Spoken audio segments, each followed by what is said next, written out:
I know you're out there. I can feel you now. I know that you're afraid. You're afraid of us. You're afraid of change. I don't know the future. I didn't come here to tell you how this is going to end. I came here to tell you how it's going to begin. I'm going to hang up this phone, and then I'm going to show these people what you don't want them to see. I'm going to show them a world without you. A world without rules and controls, without borders or boundaries. A world where anything is possible. Where we go from there is a choice I leave to you.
you reap is what you sow!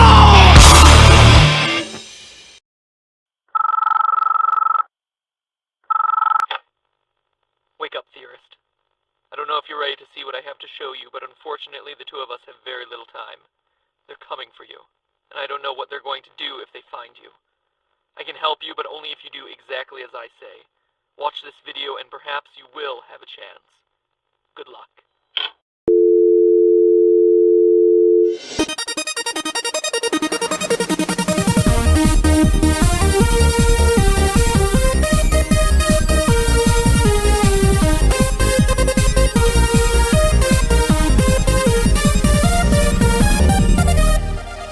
Hello, Internet! Welcome to Film Theory. I'm glad you decided to stick around because there is much we have to discuss. When it hit theaters in 1999, The Matrix was unlike anything anyone had ever seen before.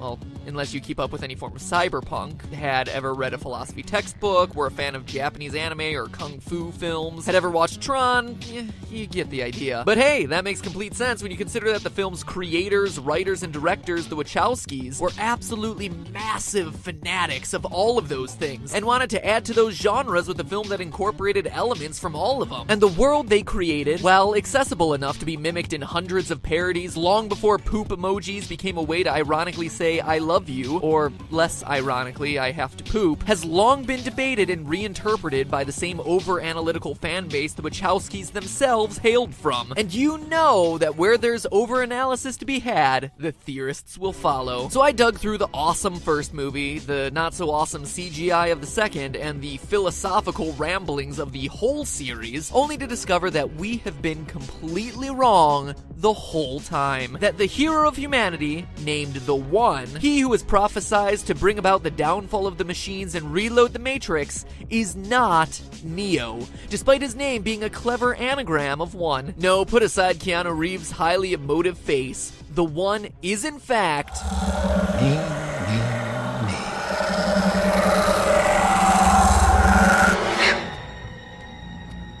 Me too. Agent Smith, the cold-hearted, murderous hater of humanity and the bad guy trying to stop Neo, is in fact the hero who sets in motion the destruction of the Matrix and humanity's freedom. Let's see how far this rabbit hole goes. Now I'm gonna assume you need a bit of a refresher on what the heck this trilogy is about beyond white dreadlocks and Christ imagery. So let me do a real quick recap for you first. In the first movie, we meet Mr. Anderson. I can't do it. I can't do the voice. In the first movie, we meet Thomas Anderson, a hacker codenamed Neo, who is disillusioned with his job, his life, and reality itself, until mysterious messages lead him to Morpheus, who totally blows his mind when he tells him that the world as he knows it is a computer simulation, and humanity is enslaved by machines who use this digital reality, or the Matrix, to keep humanity submissive while they harvest their body heat for energy. Whoa. Turns out, Neo is the subject of a holy prophecy. He is the One, humanity's savior, who has the ability to transcend the laws of this digital reality in such an advanced way that he can do amazing, epic, not at all ripped off from Dragon Ball Z-esque things. All hail the coming of the One and the destruction of the Matrix, right?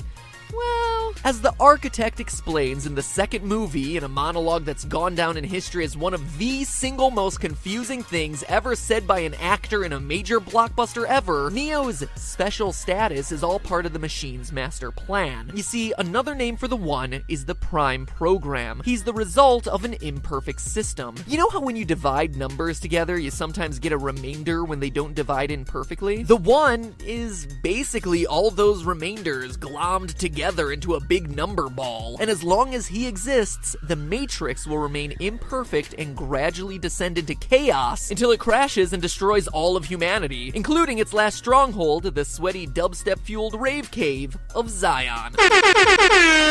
Long story short, humanity will be extinct. In order to prevent this, the One's code needs to enter the source, which allows the Matrix to reload and everything to become perfect and stable. Eventually, Neo goes to the source, jacks in, fights Agent Smith, an AI program tasked with keeping order in the system, loses, Or wins? And since Neo is plugged into the source over at Machine City, the anomaly goes bye-bye and the Matrix is able to finally be reloaded, bringing peace to the struggle between man and machine, with blind Jesus Neo being carried off into the light. The end, clear as mud. But what's easy to lose amidst all the black trench coats and bullet time effects are the details. For instance, let's look at the aforementioned prophecy. Quote, "When the Matrix was built, there was a man born inside that had the ability to change what he wanted, to remake the Matrix as he saw fit. It was this man who freed the first of us and taught us the truth. When he died, the Oracle prophesied his return and envisioned that his coming would hail the destruction of the Matrix and the war, bring freedom to our people." End quote. So if Neo is truly the one, he needs to have been born in the Matrix, is able to change it, and ultimately destroys it to set humans free. Let's start with the first criteria. Born inside the Matrix.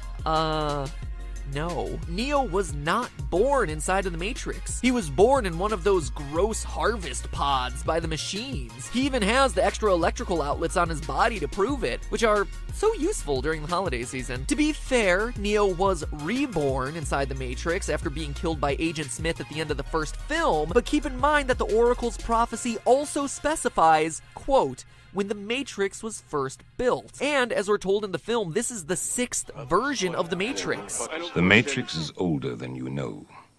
I prefer counting from the emergence of one integral anomaly to the emergence of the next, in which case this is the 6th version. Mr. Anderson wasn't around way back then. You know who was, though? Agent Smith. Smith has been there since the beginning. Did you know that the first Matrix was designed to be a perfect human world where none suffered, where everyone would be happy? It was a disaster. He speaks about it in a way that implies that he was there. But not only that, he goes so far as to call the Oracle Mom in the 3rd movie. You would know, Mom. So, despite him being just a computer program, the idea of birth still applies. But look at it a different way. At the end of the first Matrix, Neo jumps into Agent Smith, destroying him from within. But that moment fundamentally changes Smith. He's reborn in the 2nd movie as a rogue virus. As he explains to Neo, "Because of you, I'm no longer an agent of this system. Because of you, I've changed. I'm unplugged. A new man."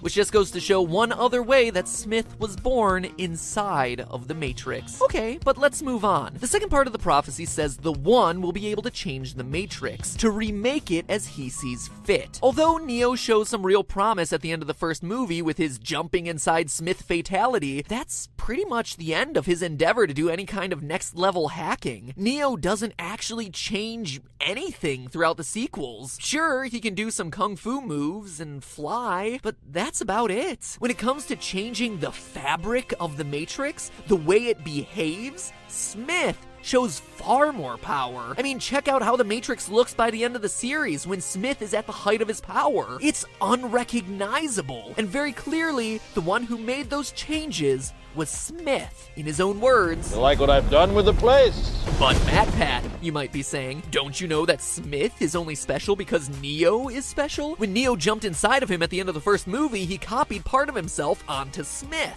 Interesting, theoretical theorist. So you're suggesting that Neo causes Smith's exceptional powers, but not so fast. The quality that determines if someone is truly the One is based on the ability to rebel against the machines. Like Morpheus says, Yet their strength and their speed are still based in a world that is built on rules. that makes sense. Machines are just a series of zeros and ones, so of course they're bound by the rules of their programming. But wait, then how do you explain this scene? In the first Matrix, Smith takes out his earpiece while interrogating Morpheus and explains his desire to escape the Matrix. I must get out of here.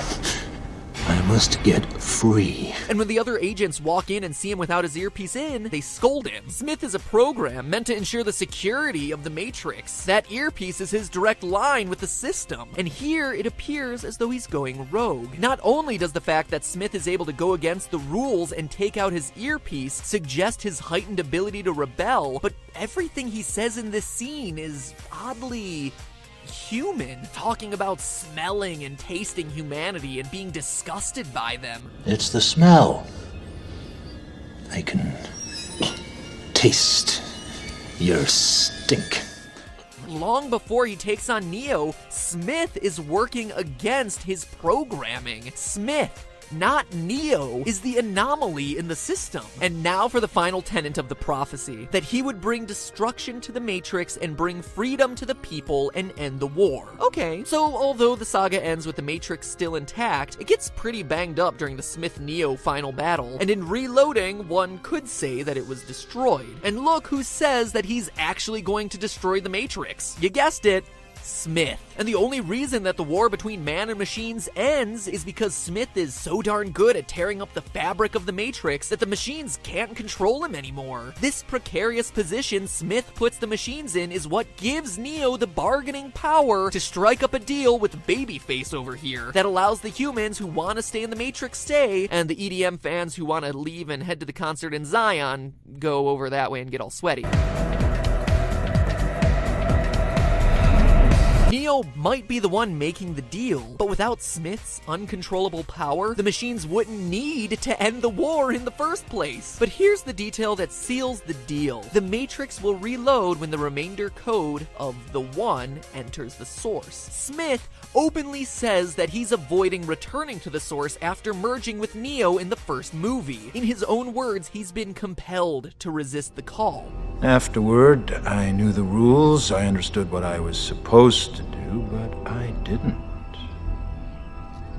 I couldn't. I was compelled to stay, compelled to disobey. But for that final battle, Neo uploads himself into the Matrix from Machine City. At the end of the battle, Smith, victorious, assimilates Neo into a final Smith clone. But then this breaks him up, and all the Smiths blow up for some unexplained reason. This always confused me. Why does Smith lose? It's really unclear, and it feels like a cheap ending for such an awesome villain until you consider what's happened. Smith infects Neo, who is jacked into the Matrix from Machine City, aka the location of the source. When Smith assimilates him, his code is getting jacked directly into that source. As the prophecy and the architect have said, the prime program in this instance has been reinserted. Look at how Neo's body and the wires he's connected to respond in the moment of his assimilation. In that moment, through Neo's assimilated body, Smith's anomalous code is reunited to the source,